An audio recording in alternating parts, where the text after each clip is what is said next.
5 ans lelo molobeli nabanda musala mwana muke presque 19 ans à Poto na radio d'abord. Très heureux de vous retrouver dans ce tout premier numéro de votre magazine Chronique de Patrick Lokala. C'est le tout premier numéro après notre bref passage à CML 13 Télévision. Nous avons ainsi décidé de quitter CML pour nous retrouver ici dans cette nouvelle aventure. Pour ce tout premier numéro de votre magazine Chronique de Patrick Lokala, nous allons rester à des invités qui nous ont fait l'honneur de venir honorer pour la première fois ces magazines. Il s'agit à ma droite, l'homme du pouvoir, Maître Bazin Pembe. Il est président de Les Amis du Changement. Il est aussi membre de AFDCA. Il siège au bureau politique de ces regroupements de Modeste Bahati Lukwebo, président du Sénat. Maître Bazin Pembe, bonjour et bienvenue.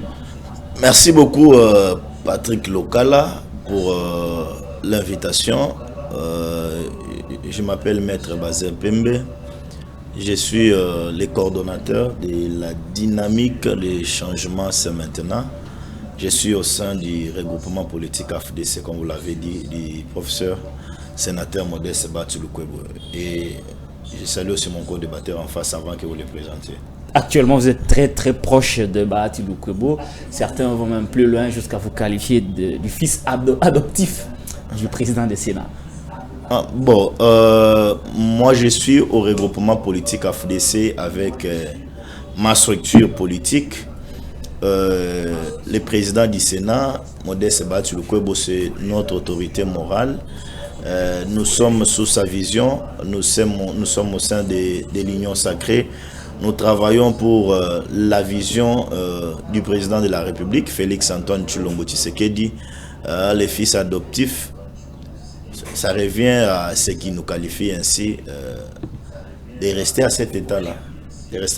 Bon, je sais que nous sommes derrière Modeste Bahati Lukwebo et nous les soutenons. C'est un engagement que nous avons pris. Nous sommes appelés à aller jusqu'à la fin. Très bien, Maître Bazin Pembe. Nous sommes très heureux de vous recevoir sur ce plateau. De l'autre côté, à la gauche, il y a Alain Bolodjoa, actuellement président d'un parti politique. Alain Bolodjoa, vous êtes de l'opposition. Bonjour et bienvenue chez nous. Bonjour, chers concitoyens. Bonjour à mon co-débatteur. Bonjour à tout le monde. Effectivement, nous sommes de la nouvelle classe politique de l'opposition, initiateur du parti en gestation, les BAT, qui veut dire Lèvons-nous et bâtissons, qui est un parti de l'opposition, comme vous l'avez dit. Et nous soutenons certaines actions des autres partenaires, tels que le président Martin Fayoulou et les autres. Et voilà. Très bien, on dit que vous êtes de la Mouka. Là n'est pas la question, mais je voudrais savoir, ce n'est pas le sujet du jour aujourd'hui, mais je voudrais savoir si je vous posais la question de nous parler en 30 secondes de l'idéologie de votre parti politique. Ah ok. Oui, nous avons une tendance progressiste, c'est-à-dire que nous avons fait une sorte de mixture entre l'approche libérale et l'approche socialiste, justement pour adapter le politique que nous aurons à mettre en place sur fond de réalités factuelles. Justement parce que nous pensons que le libéralisme a montré ses limites et surtout le socialisme. Et voilà pourquoi nous avons opté pour le progressisme. Et dans le progressisme, nous mettons l'accent sur les initiatives privées avec une sorte d'interventionnisme de l'État justement pour donner des orientations et booster le développement. Notre finalité, c'est mettre le Congolais en position d'opérer leur croissance économique individuelle, et dans la sommation de tout ça, ça va amener le changement du pays et surtout le développement tant souhaité par le père de l'indépendance. Merci beaucoup Alain Bolodjoa avec ce nouveau parti qui vient s'ajouter sur la liste d'une multitude de partis qui existent déjà en République démocratique du Congo. Nous allons voir ce que ce parti va apporter nouveau par rapport à l'évolution de notre société. Alors aujourd'hui, nous allons débattre sur les développements à la base des 145 territoires. J'ai observé les sujets des débats à travers les émissions télévisées, mais j'ai trouvé que beaucoup de gens n'ont pas prêté attention à ces sujets réalisés par les chefs de l'État. Un constat, nos territoires se trouveraient dans un état de délabrement, de destruction très avancé, et il a pensé mettre en place un projet de développement à la base des 145 territoires. Comment Félix Antoine Tshisekedi, président de la République démocratique du Congo, compte-t-il s'y prendre pour exécuter ces vastes projets? Nous allons tenter de trouver des réponses tout au long des et quelles sont les perspectives d'avenir par rapport à cette nouvelle année qui commence. Il ne reste que quelques mois avant la fin du mandat du président actuel Félix Tshisekedi. Et si nous aurons un peu de temps, nous allons tenter d'effleurer la question de la remise des immunités parlementaires du sénateur Matata Ponyo Mapon, qui, vous le savez jusque-là, Modeste Bahati ne fait que résister par rapport à la remise de ces immunités qui est un droit pour les sénateurs Augustin Matata Ponyo Mapon. Pour commencer, nous allons commencer tout naturellement avec M. Bazin Pembe. Vous avez suivi le chef de l'État qui a annoncé le projet de développement à la base des 145 territoires de manière globale. Comment Félix Tshisekedi, parce que vous soutenez la vision, compte-t-il s'y prendre pour exécuter ces vastes projets? Oui, on doit noter que le président Félix est allé aux élections avec un programme qu'il a présenté aux Congolais: la paix, la sécurité, les développements. Nous voyons là à l'intérieur les infrastructures, on voit la santé. Il ne s'est pas limité que là. Nous voyons qu'aujourd'hui, il est en train de se battre pour restaurer la paix à l'est du pays, avec la mutualisation des forces avec nos frères ougandaises. Et aujourd'hui, coup de chapeau à nos forces armées de la République qui sont en train de faire un travail de titan. Pas plus tard qu'hier, nous avons suivi que certains ADF ont été capturés, et nous encourageons nos forces armées de la République démocratique du Congo à continuer parce qu'ils ont l'appui de la majorité du peuple congolais. Et nous demandons aussi au gouvernement, parce que c'est de notre travail de mettre à la disposition de tous nos voyants militaires les moyens pour s'y prendre à l'ennemi qui est en face. Félix a dit je viens au pouvoir. Il a fait état de plusieurs choses. Il a parlé des passeports. Aujourd'hui, nous sommes conscients en République démocratique du Congo que nous avons un passeport aussi moins cher. Il a fait état des routes. Il a interdit de travailler. Nous, je vais vous faire état, même certaines réalisations des routes que le président de la République, depuis qu'il est là, qu'il a interdit de réaliser aujourd'hui ici à Kinshasa, même à l'extérieur de notre pays. Le président de la République nous a parlé de la couverture de santé universelle. On a interdit de travailler. Et il ne s'est pas limité que là. Il a donné un programme de 145 territoires.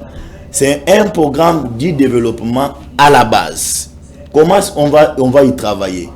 Nous avons le ministre de l'aménagement du territoire qui va aussi travailler à l'intérieur. Vous avez celui de l'intérieur, vous avez aussi celui de la santé. C'est un vaste programme.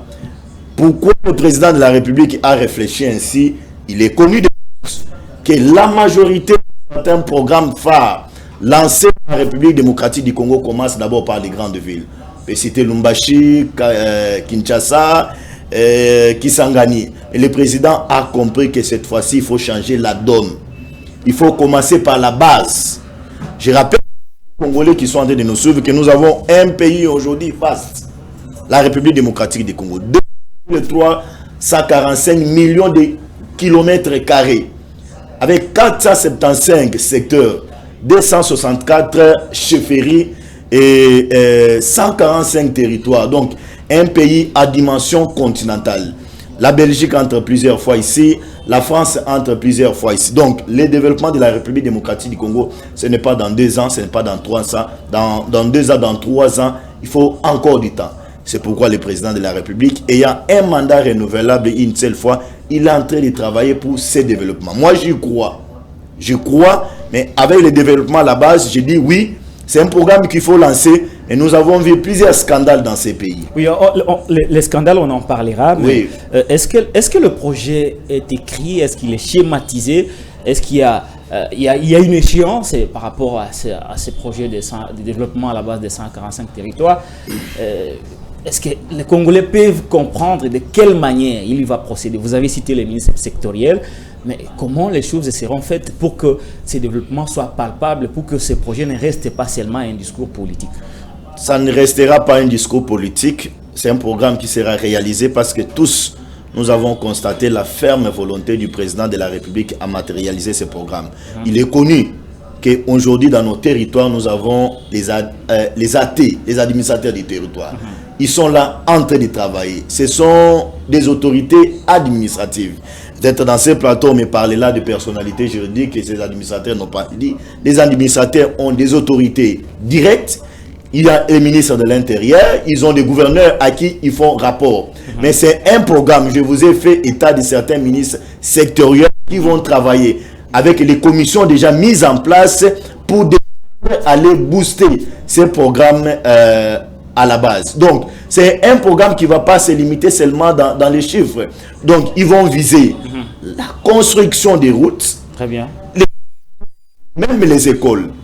Vous savez que nous concentrons aujourd'hui dans la ville de Kinshasa une majorité de jeunes gens qui quittent Mbujimaï, qui quittent Kisangani, Équateur, Congo central pour se concentrer dans les grandes villes. C'est pourquoi le président y a réfléchi, il a dit non.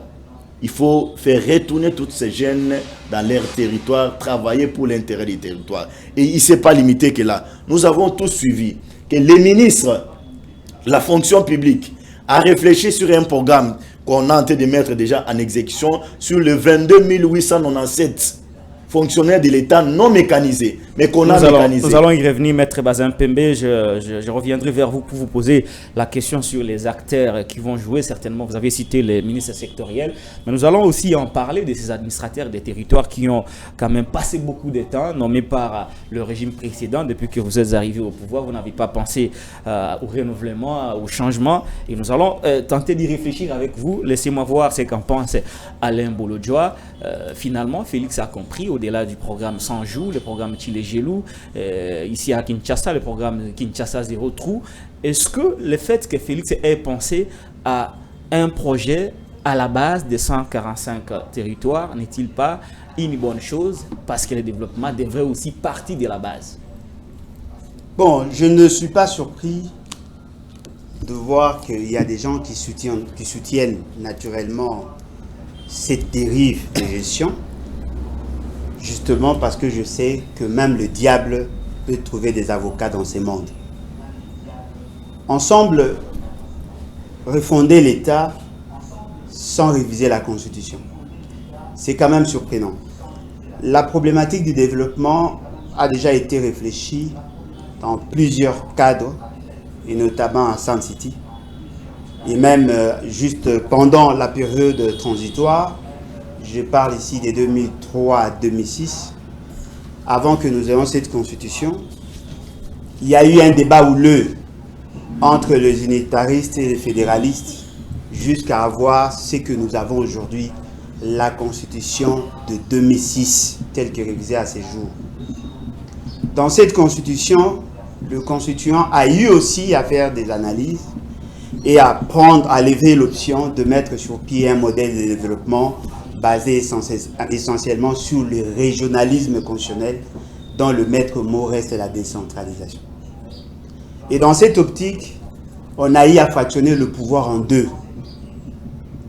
Le gouvernement central, le province, qui a une autonomie de gestion parce que ce sont des entités politico-administratives. C'est au niveau de la base que l'on va donner l'impulsion au développement. Voilà pourquoi dans nos provinces, nous avons les entités déconcentrées et les entités décentralisées. Parmi les entités décentralisées, nous avons les secteurs, les chefferies, les communes et les villes. Comme entités déconcentrées, nous avons les territoires, les quartiers, les groupements et les villages. Toutes sont des entités, mais chaque entité a une mission spécifique. Et au niveau des entités décentralisées, entités territoriales décentralisées, nous leur avons confié la mission d'impulser les développements. Si les développements... Ça, c'est l'État. Ça, c'est l'État voilà. Actuel.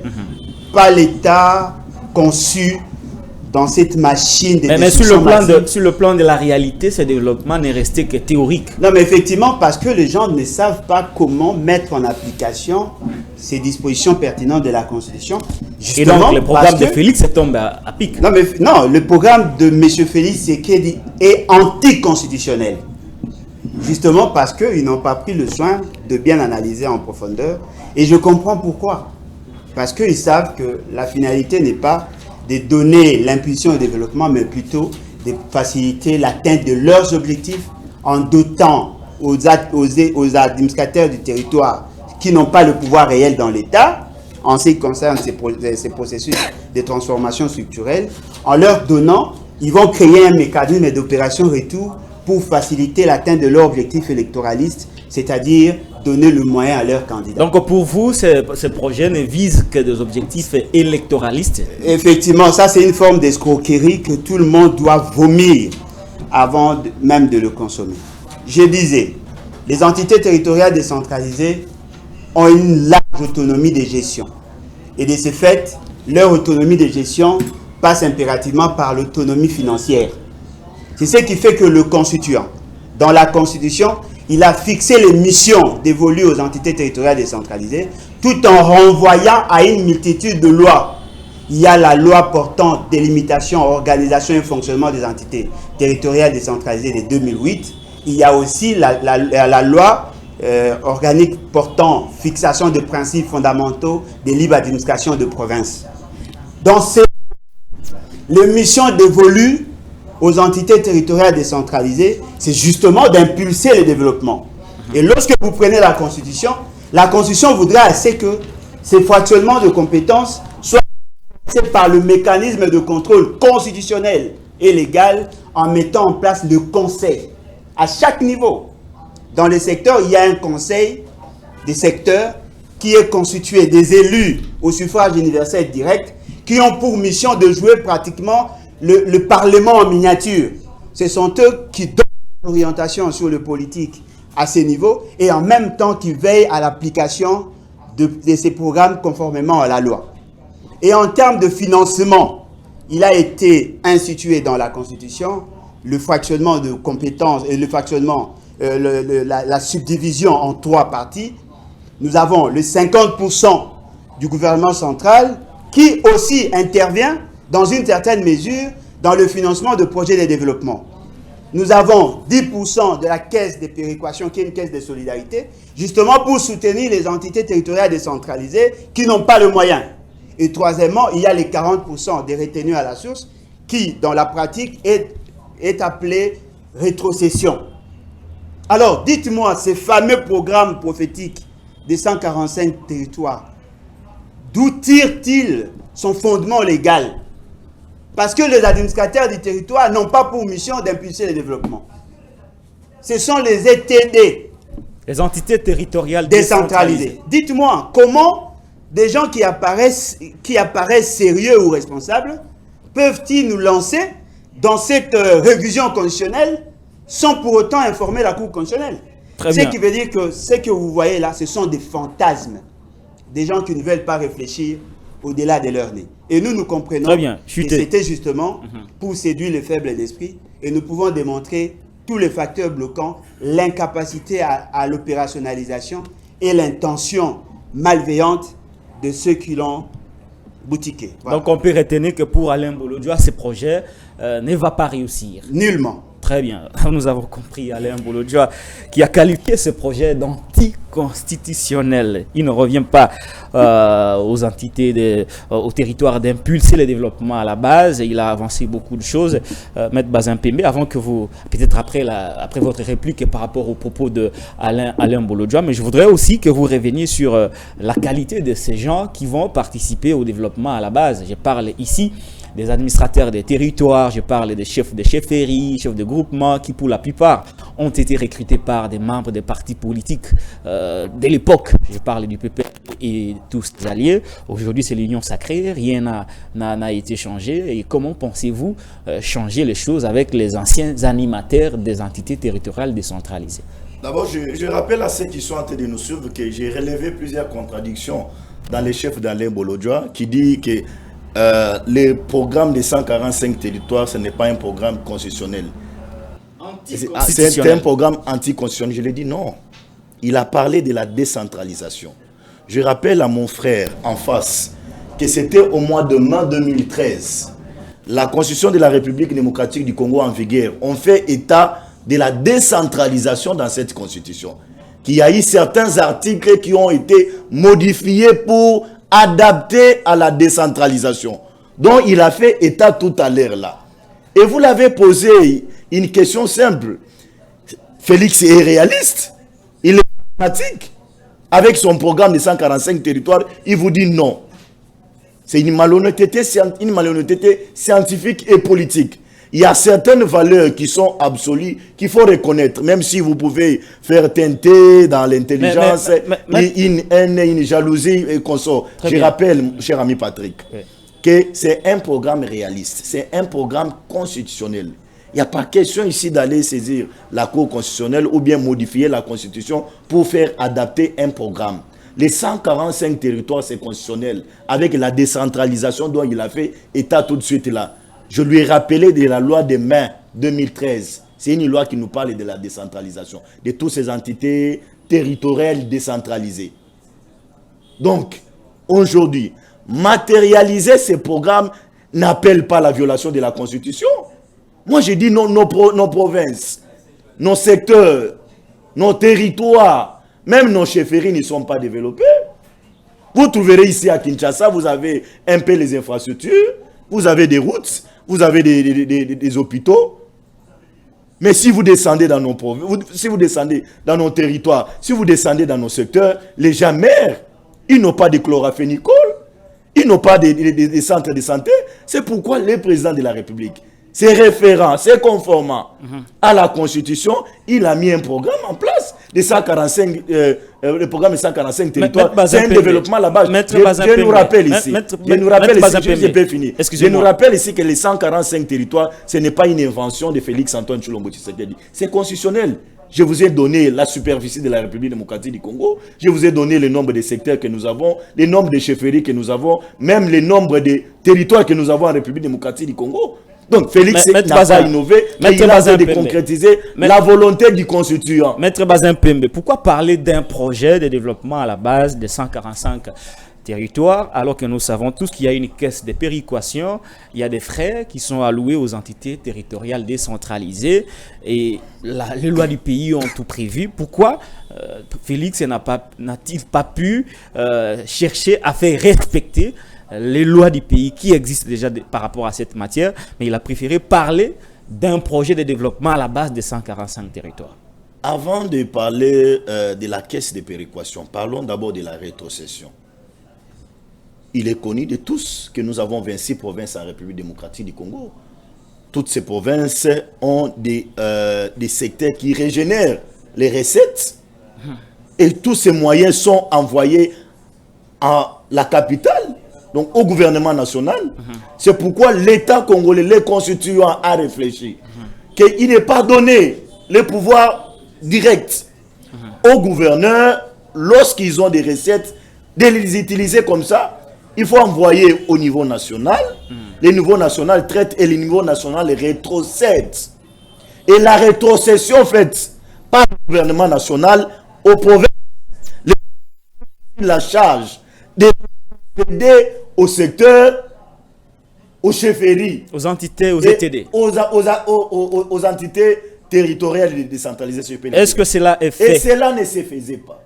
Et pourquoi ne peut-on-il pas le faire maintenant? Non, mais écoutez, plutôt que de procéder au lancement d'un nouveau programme. Il faut réfléchir autrement. Il faut amener une nouvelle impulsion pour les développements à la base. Lorsqu'un État réfléchit, l'État ne réfléchit pas sur base des humeurs. L'État réfléchit sur base de l'intérêt général qu'il y a sur le terrain. C'est ce qui pousse à un État de réfléchir. C'est pourquoi l'État congolais, le président de la République, étant garant de bon fonctionnement, venant d'une opposition, ayant fait aussi les fins fonds de nos provinces, il a constaté qu'il y a un problème. Nous ne sommes pas sans ignorer que nous l'avons vu récemment l'affaire les Grands Kassai. Il a vu la souffrance que nos paisibles citoyens qui payent l'impôt, qui payent les taxes, qui se conforment à la loi, mais cette rétrocession ne leur parvient pas. C'est pourquoi le président de la République a réfléchi. Moi, je ne trouve pas du mal que chez moi, à Décaissé, qu'il y ait un hôpital, Même il y a déjà, Qu'il y ait il y a déjà des une hôpitaux là-bas, peut-être il se pose un problème Dans- de dans quel- réhabilitation. dans quel état? Il se pose peut-être un problème de réhabilitation. C'est une bonne question. Mais tous ces hôpitaux ne sont pas réhabilités. Comment il faut réhabiliter? C'est pourquoi le chef de l'État a raisonné. On ne doit pas se limiter que dans les infrastructures à construire des hôpitaux. On va réhabiliter certains qui sont à un état de délabrement prolongé. On va réhabiliter. C'est ça le développement à la base. Moi, j'aimerais que mon ami me raconte aussi tous ces moyens-là. Au lieu de rester, se cramponner sur un individu qui va passer demain. Il a dit mais que le ce sont Congo va des rester. fantasmes. Des fantasmes. Non, non, ce ne sont pas des fantasmes. Vous appelez quoi fantasme? Qu'est-ce que vous appelez fantasme? Non, mais c'est pas moi qui vous posez la question. Non, mais ça vient de vous. Vous répondez au ça propos vient, ça vient de vous. Vous répondez au Qu'est-ce que propos vous d'Alain. appelez fantasme? Vous répondez au... Qu'est-ce que vous appelez fantasme, monsieur Patrick Loka? C'est à Alain Bolodjoa, il faut répondre. Pas à Non, moi. ça vient de vous, ça ne vient pas d'Alain. Ça vient de vous. Ça vient d'Alain Bolodjoa. C'est lui qui a prononcé. Exactement. Je ne fais que, Vous l'avez paraphrasé je ne fais que rapporter. Oui. Pour Moi, vous aider à moi, éclairer je dis à l'opinion. Bolodjoa, Ouais. il doit Ce ne sont pas des fantasmes. Bolodjoa est ici à Kinshasa. Je vis avec lui à Kinshasa, mais il ne sait pas à quel état son frère qui est à Bouende, qui est à Bassankoso, vit. Il est ici à Kinshasa, il peut avoir la chloramphénicol facile, il peut avoir une dipyrone facile, mais c'est lui qui est à Bassankoso. Il meurt parce qu'il n'a pas une école. J'ai vu Bolodjoa descendre chez lui au village, aller capturer certaines images des écoles qui étaient en dessous d'un délai. Mais si aujourd'hui Félix raisonne qu'il faut mettre les moyens à la disposition de tous ces administrateurs de territoire pour réhabiliter toutes ces écoles, pourquoi il doit trouver un mal? Maître Bazin Pembe, Maître Bazin Pembe, avant que je te donne la parole, il est ici à Kinshasa. C'est dans votre temps. Je ne vous n'a pas. Il manque pas de moyens. Je ne vous Combien arrache de pas. il a construit chez lui? Est-ce qu'il peut avoir une maison d'habitation chez lui au village? Très bien. Il construit Maître Bazin Pembe, je ne vous arrache pas la parole. Vous gagnez la parole, mais je voudrais vous ajouter une autre question. Maître Bazin Pembe, c'est très bien d'éclairer l'opinion et de répondre à Alain Bolodjoa, chercher à savoir non, s'il a je une réponds maison aux téléspectateurs, à je réponds à vos questions. Est-ce qu'il y a une échéance par rapport à ces programmes de développement à la base des 145 territoires? Et d'où viendront les moyens? Les moyens sont estimés à combien? Ok, c'est une bonne question. C'est un programme, on ne peut pas lancer un programme comme ça sans toutefois chiffrer sur les moyens, sur certaines réalités. Il y a une banque qui s'est portée garant. Il y a l'argent est déjà là. Combien? Si vous me posez en termes de combien, appelle le ministre du budget, parle avec lui. Moi, je sais qu'il y aura 1 million qu'on va... Quand vous dites qu'il y a l'argent, vous êtes quand même il y a censé 1 million, connaître les il y a montants. 1 million, si je me trompe. Il y a 1 Mhm. million, si je ne me trompe pas sur les chiffres, qu'on va commencer d'abord. 1 Ça va million les pour pallier, 145 ça va les territoires. pallier par Vous pensez palier. que c'est suffisant? Non, je dis c'est insignifiant. Parce que nous avons aujourd'hui des territoires, des secteurs, des chefferies à problème. Très Et bien. je dis que c'est un pas qu'il faut saluer. C'est un programme que moi j'appelle historique. Ça va réjouir à certains de nos compatriotes qui sont aujourd'hui dans les territoires, qui ont du mal à avoir un vélo, une moto. Mais moi, ça me réjouit. Je dis, mais il y a des garde-fous qu'il faut porter. Parlons Parce de que je l'échéance. suis un patriote. Dernier aspect par rapport à cette deuxième intervention, parlons de l'échéance, la durée de ce programme. Il va commencer quand? Il ira jusqu'où? Non, mais Et Patrick, est-ce que c'est dans 2 ans, Patrick. Avant la fin du mandat du Non, président de la Patrick, République, écoute. ou ça sera inscrit dans la durée? Patrick, un programme de développement, vous ne pouvez pas le limiter. Vous ne pouvez pas limiter un programme de développement. Et le développement est continuel. C'est à perpétuité. Lorsque tu veux développer un problème d'un développement, donc tu veux nous dire qu'en 2035, le Seigneur va revenir Mais il y a des et il n'y horizons aura quand plus même. encore le Congo. Des horizons quand même, on peut se dire, dans 5 ans, on sera capable de construire autant d'écoles. Dans 5 ans, ou dans les 2 ans qui vous restent, vous serez à mesure de construire ou de réhabiliter autant de routes, vous serez à mesure de réhabiliter autant d'hôpitaux. On peut quand même avoir une idée par rapport au temps d'exécution de ce programme. On va pas naviguer à vide. C'était souhaitable de votre part que vous me posiez une question de savoir est-ce qu'on va évaluer ces programmes. Là, je vous dirais, je dois proposer à la commission qu'on va mettre en place pour qu'il y ait évaluation à chaque fois. Très bien. Mais si vous voulez limiter un programme de développement, vous savez combien de temps la Belgique a pris pour se développer? Combien de temps la France a pris pour être aujourd'hui un État démocratique? Pour avoir les infrastructures, pour avoir les hôpitaux. Ils ont pris le temps. Mais vous n'allez pas conditionner, vous n'allez pas prendre le Congo comme si c'était un pays innovateur. Non, nous n'allons rien innover. On ne peut pas inventer la roue. La roue a été déjà inventée. Oui, on doit aller progressivement. Ok. Mais c'est pourquoi moi j'ai dit, je dois passer par les propositions. Il faut qu'il y ait des garde-fous. Parce que nous avons assisté à on sera à l'étape des propositions pour clôturer ces sujets de développement à la base des 145 territoires. Nous recevons pour vous Alain Bolodjoa et M. Bazin Pembe. M. Bazin Pembe vient de parler, de dire que le programme de développement à la base des 145 territoires, c'est un programme historique. Je vais voir ce qu'en pense Alain Bolodjoa. Vous avez suivi tout à l'heure M. Bazin Pembe qui a développé quand même des arguments solides. C'est un programme historique. Félix va changer le pays d'abord à la base, puis après ça va trouver des solutions. Des écoles seront réhabilitées, des routes seront réhabilitées, la santé des Congolais sera une priorité des priorités par rapport à nos compatriotes qui vivent à l'intérieur du pays. Est-ce que vous ne pensez pas que ce qu'il dit est vrai, même s'il n'a pas donné les échéances et le montant exact par rapport au financement de ces vastes programmes du président de la République? Vous l'appelez programme, moi je l'appelle plutôt fantasme de M. Félix Tshisekedi. Ah, il a rejeté le mot fantasme. Le fantasme de M. Il a rejeté. Et je comprends pourquoi. Vous savez, lorsque nous allons à l'université, on nous permet justement d'avoir la capacité de mettre sur pied le modèle d'analyse. Vous ne pouvez pas m'imposer à me poser des mauvaises questions aux vrais problèmes pour tirer des conclusions du genre, voilà, dans nos territoires, il y a des problèmes et c'est ce qui justifie la mise sur pied de ces fameux programmes que je qualifierais même de torchons. Justement parce que... Dur, hein? Non, je qualifierais même de torchons, justement parce que même ceux qui l'ont conçu n'ont pas encore la maîtrise de variables ou de paramètres. Voyez-vous? Il y a déjà un financement de près d'1 million, c'est M. Bazin Pembe qui l'a dit. Un financement, oui. Mais on finance quoi? On finance les actions. Quelles sont ces actions qui ont été programmées? Quels sont le chronogramme mis sur pied pour que nous sachions effectivement qu'ils sont dans le bon? J'ai été surpris, pour ne pas dire j'ai été choqué. Je ne sais pas, peut-être c'est un lapsus. Il dit qu'il y a eu révision constitutionnelle en 2013. Peut-être il voulait dire qu'il y a une loi qui aurait été modifiée, mais la constitution n'a pas été révisée. Il voulait parler de la loi. Hein. La loi, mais je ne connais pas. La seule révision que nous avons le nom, oui, c'est en 2011. A été faite en 2011. La seule. La constitution vous dit que ce sont les entités territoriales décentralisées qui sont les sources d'impulsion. Et les compétences de province ne peuvent être réduites. Cela est une violation de la Constitution. Ça, ce sont des principes constitutionnels.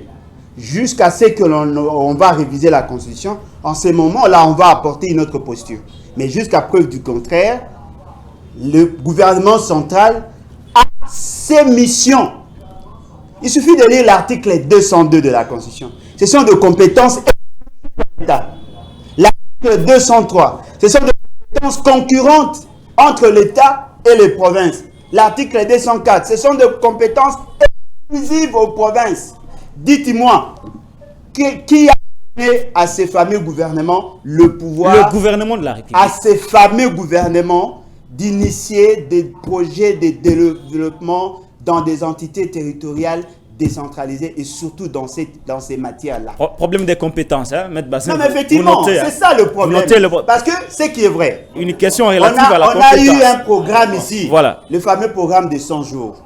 Ça n'a pas réussi justement parce qu'on n'a pas respecté la procédure. Voici l'esprit. Le programme Chile-Gelou également. Tous ces programmes-là n'ont pas abouti justement parce que nous sommes sortis du cadre institutionnel. On est allé dans le fantasme des individus. La Constitution voudrait assez que sur les 40%, la loi d'ailleurs, sur les 40% de la retenue à la source que nous appelons rétrocession, les entités territoriales ont droit à 15%. Le gouvernement provincial a droit à 25%. Le gouvernement provincial intervient sur certaines matières dans les territoires et dans le secteur. Mais les 15% revient aux entités territoriales décentralisées qui ont participé dans la mobilisation de fonds. Sur les 50% du gouvernement central, le gouvernement central intervient aussi parce qu'il y a des compétences qui sont dévolues à ce gouvernement. Mais la solution pour créer l'équilibrage dans le fonctionnement de l'État, c'est la caisse de péréquation. Les entités qui sont nantis peuvent évoluer avec les recettes à caractère national et les recettes à caractère provincial et les recettes exceptionnelles.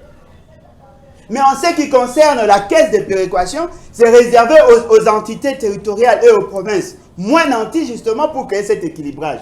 Les provinces qui sont en difficulté élaborent leur programme, leur projet qu'elles amènent au niveau du gouvernement, au niveau de la caisse de péréquation qui est supposée avoir des techniciens. Les théories, c'est bon, mais est-ce que tout ça était respecté? Non, mais jusqu'aujourd'hui, cela n'est pas respecté. Je suis surpris dans ces fantasmes. On veut nous faire voir que nos territoires ont des problèmes et pour pallier ou résoudre ces problèmes, il faut créer un nouveau mécanisme, un nouvel algorithme pour que cela soit effectif. Non, faites respecter la Constitution. Donnez aux entités territoriales décentralisées ce qui leur est dû. Donnez aux provinces 40%. Lorsque vous allez exécuter la Constitution, c'est en ces moments-là qu'on va voir où il y a le problème pour qu'on arrive à les résoudre.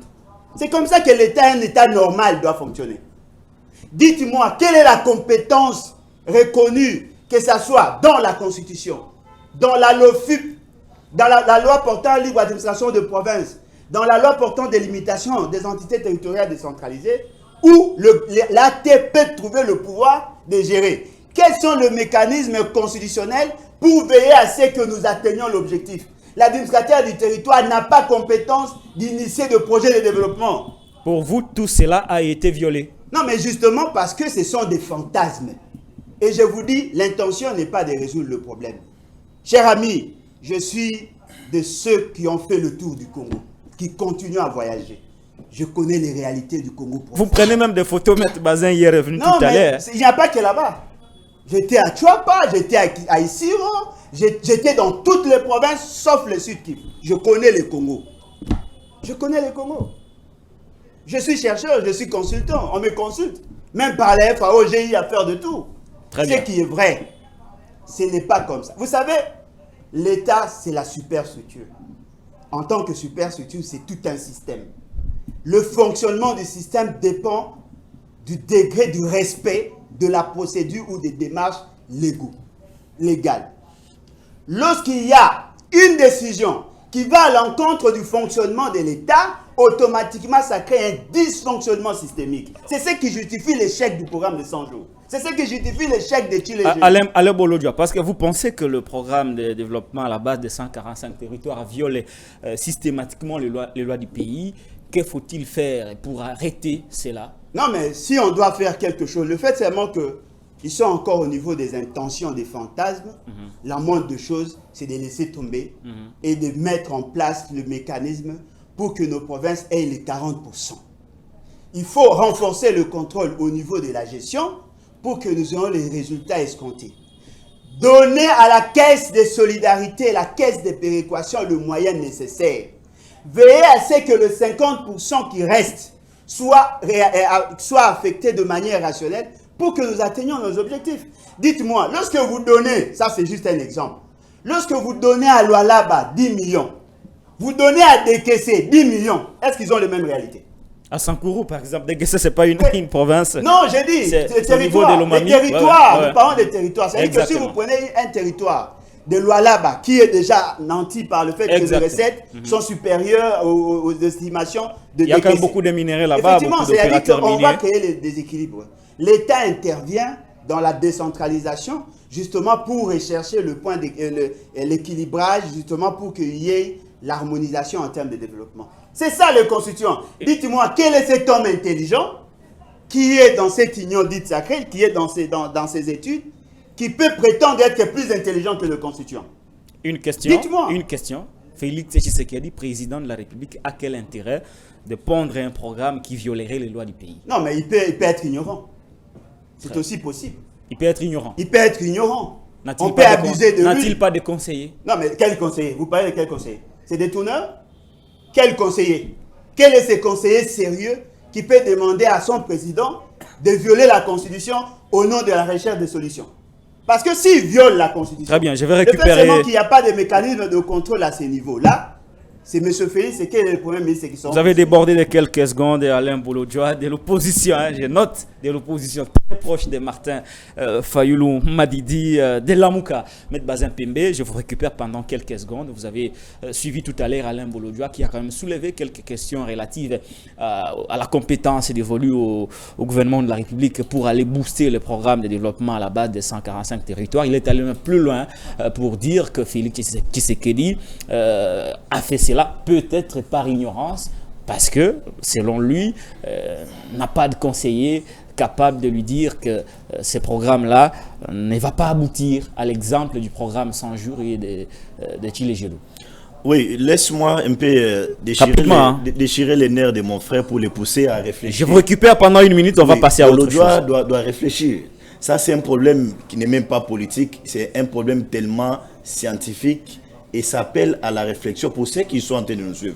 Même le gouvernement qui a lancé ce programme a intérêt de prendre certains opiniâtrétés de gauche à droite pour constituer y compris les avis d'Alain Bolodjoa. Y compris ses avis. Mais s'il est dans ce que lui appelle l'imaginaire fantasme, je ne le vois pas proposer. Mais écoutez un peu la contradiction. Quid la compétence et la légalité. Écoutez un peu la contradiction qui sort de mon frère. C'est pourquoi il doit comprendre le programme de 145 territoires pour bien réfléchir. Il n'est pas dit, Bolodjoa, cher ami, cher frère, que l'argent, qu'on va remettre l'argent entre les mains des administrateurs du territoire. Non. Vous n'avez pas suivi de la bouche du président de la République, même du monsieur Premier ministre qui a lancé ce programme, que l'argent qu'on va mettre, qu'on va injecter, c'est entre les mains des administrateurs du territoire. Non, on n'a pas dit. Je t'ai dit ici que c'est un problème qui va concerner certains ministres sectoriels. Je t'ai parlé des ministres de l'aménagement du territoire, celui de la santé, celui de l'intérieur. Il y a certains qui vont entrer en jeu. Mais vous vous focalisez sur un monsieur, sur un administrateur qui est le ministre de l'Intérieur. Il faut aussi certains rapports au gouverneur de la ville. Lorsqu'il me parle des lois là-bas, heureusement que vous l'avez à l'ordre. Non, moi je ne parle pas des provinces, moi je parle des territoires. Moi je parle des territoires. Je vois du mal que chez moi, nous avons un hôpital de référence qui jusqu'aujourd'hui connaît des problèmes. Ça vous l'avez dit.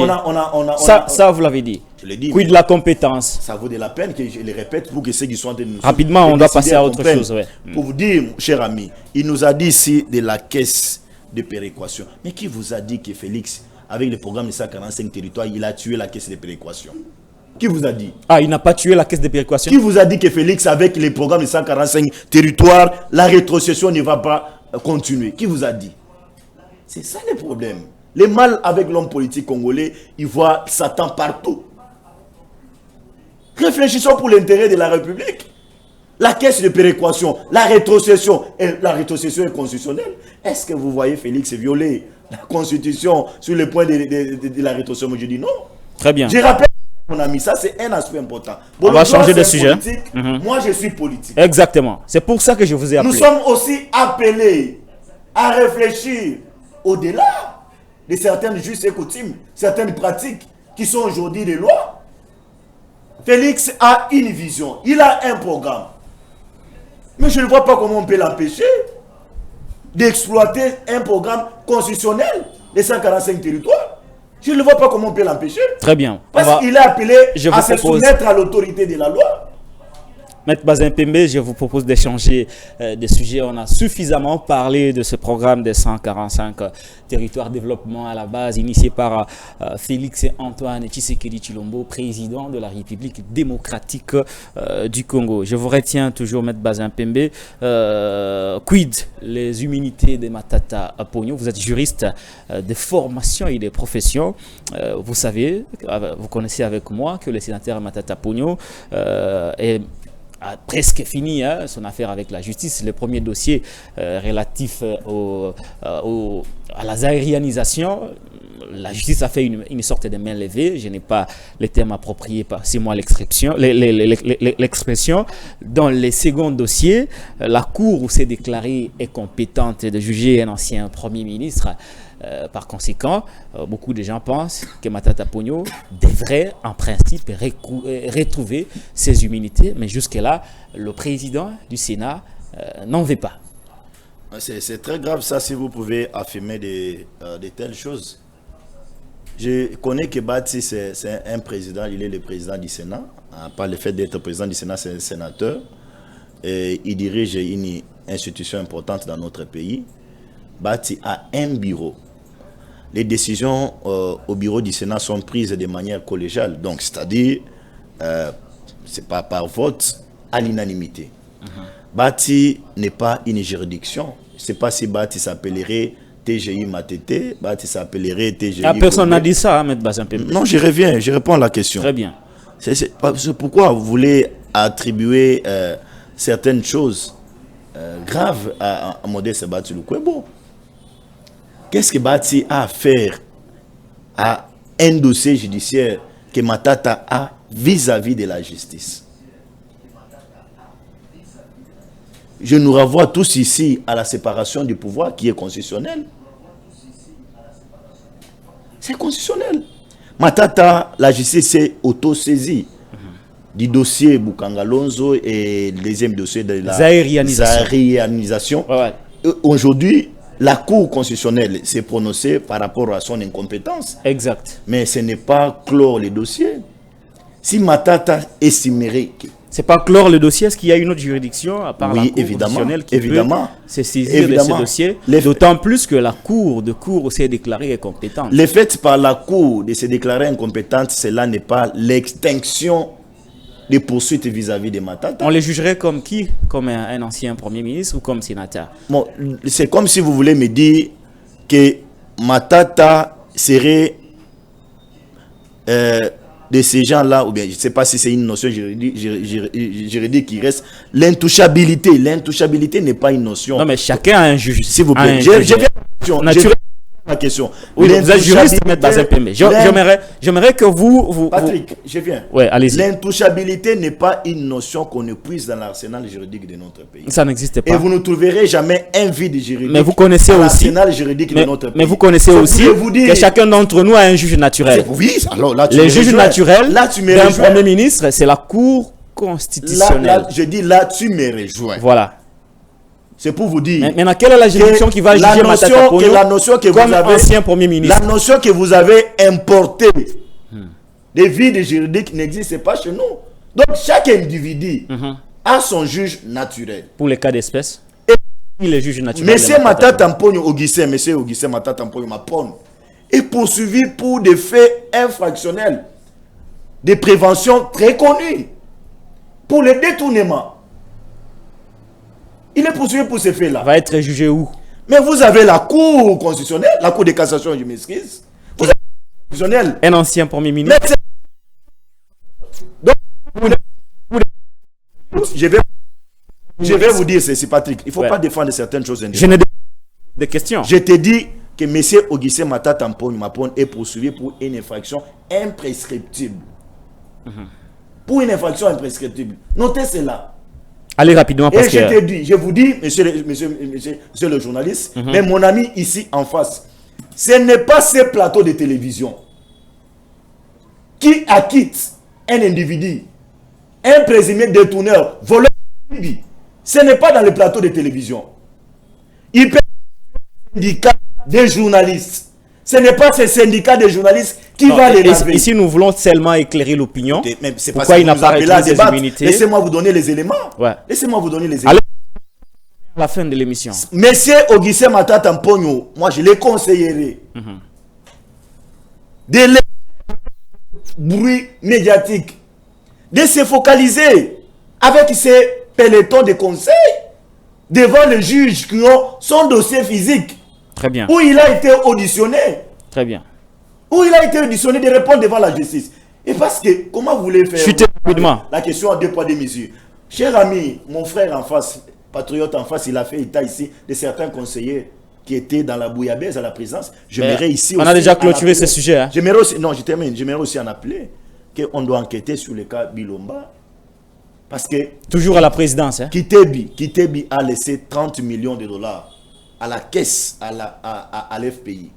l'FPI fait 13 millions de dollars chaque mois. Monsieur Kalenga est là 6 mois. Fait 13 millions avec les 30 millions que Kité bien laissé. Cher ami, moi j'aime mon pays.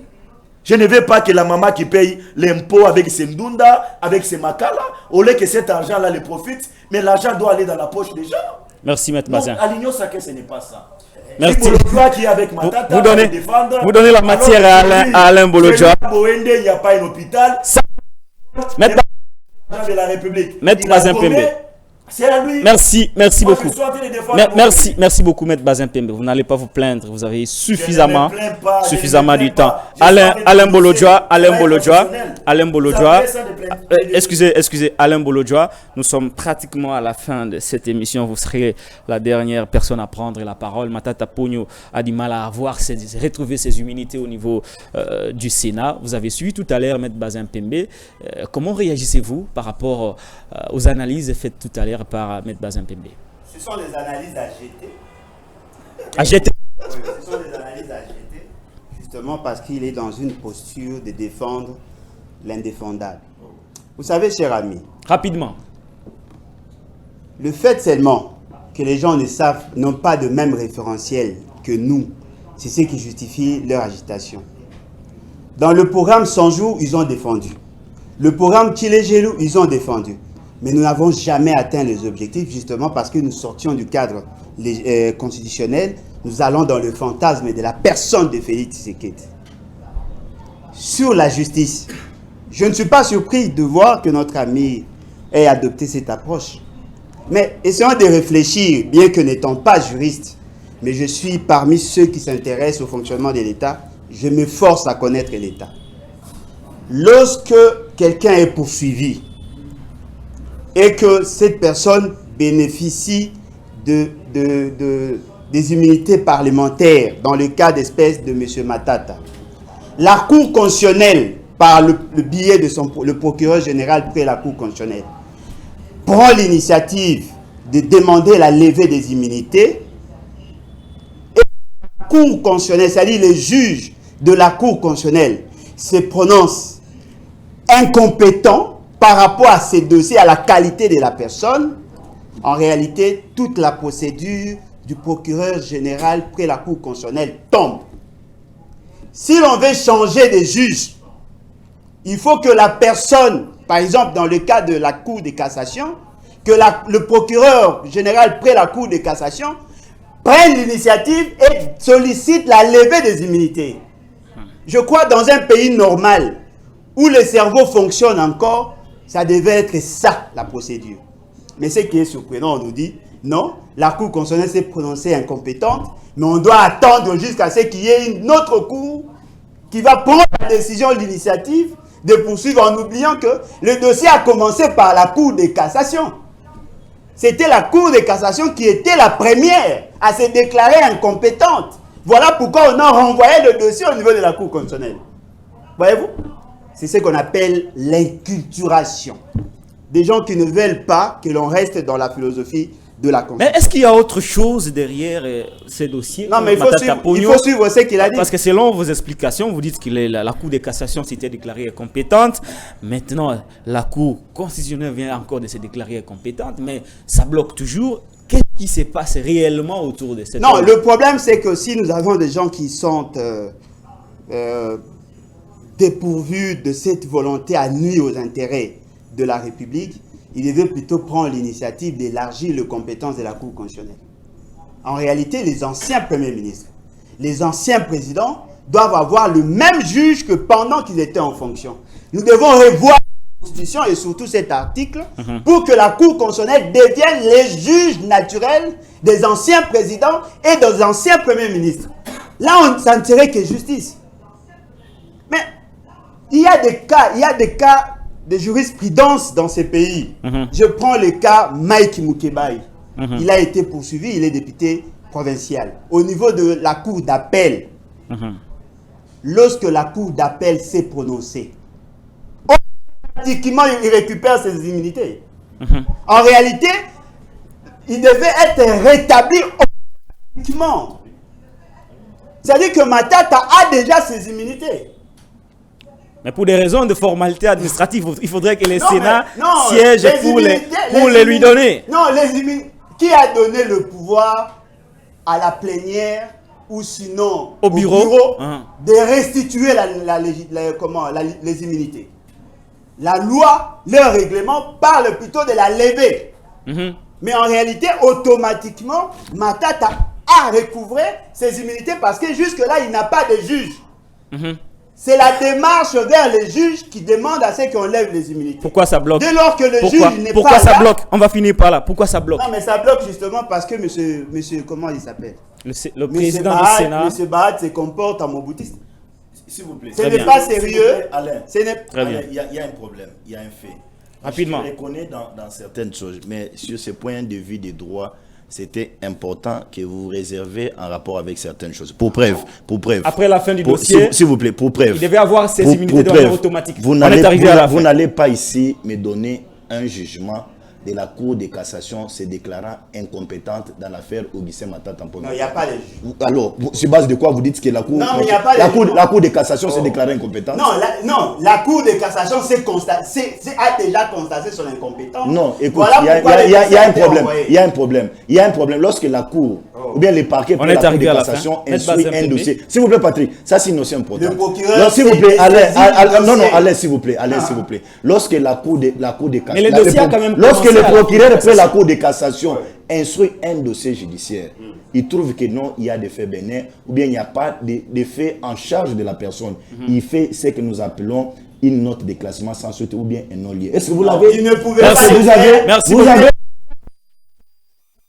Non, mais c'est Vous ça que j'ai dit. Il est-ce ne que peut- vous les il ne- avez? Non, il Mais ne sur peut pas base le de faire. quoi vous Merci. pouvez Mais dire attendez. la Cour de Maître cassation Bazin a été Pembe. déclarée Maître incompétente? Bazin Pembe. Sur base de quoi? Non, Bazin mais Pembe. justement parce que le Maître dossier Bazin a commencé par la Cour de cassation. Alors, la Cour de cassation S'il vous a plaît. renvoyé le Vous dossier. avez la note de classement sans suite de la Cour de Maître Bazin cassation. Non, mais S'il vous justement. Vous avez la note de classement Maître sans Bazin. suite. La levée des immunités Une a été question faite pour par vous. quel Mais il y a s'il eu vous plaît. des réquisitions que les parquets près la Cour de Bazin. cassation Non, et la Cour de cassation- près la Cour la Cour de constitutionnelle cassation- ont envoyé au bureau du Sénat. Non, la Cour, le Sénat ne s'est pas prononcé par rapport à la Mais il y a demande. eu deux, je t'informe. Maître Je t'informe, cher Non, ami. Maître Bazin. Peut-être que tu n'as pas Non, l'information. la Cour de cassation Aie n'a pas sollicité- l'humilité d'avoir certains éléments Maître Bazin. complémentaires de ma Maître part. Bazin. C'est ça C'est le mal de important, défendre c'est les important. individus. Non, Maître non, Bazin. non, La non. Cour Ça, de c'est la science. cassation Ça, c'est la n'a pas science, c'est demandé Bolozoa. à la- Ça, c'est la au science. Sénat de lever Ça, c'est la Permettez-moi de science. les annoncer. Et je suis mieux placé. Maître Je suis Bazin mieux placé Pembe. pour vous administrer toute S'il cette vous plaît, matière. s'il vous J'ai plaît, doute fort. s'il vous Oh là plaît, là, s'il vous plaît. oh là Maître là. Bazin Pembe,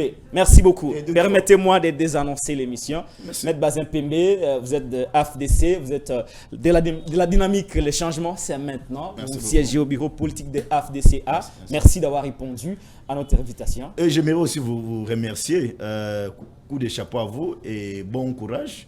Que le Seigneur vous accompagne pour cette aventure comme vous l'avez qualifiée. Merci beaucoup. Alain Bolodjoa, vous êtes du bâtisseur Lèvons-nous et bâtissons, parti politique en gestation, mais vous partagez les opinions, les convictions de Martin Fayulu au niveau de la coalition Lamouka. Merci Non, d'avoir... pas toutes. Pas toutes. Par exemple, quelle opinion? La vérité des yeux. La vérité des yeux. Pour vous, c'est quoi la vérité des yeux? La vérité des yeux, c'est respecter le choix du peuple. Le choix du peuple, c'est Félix.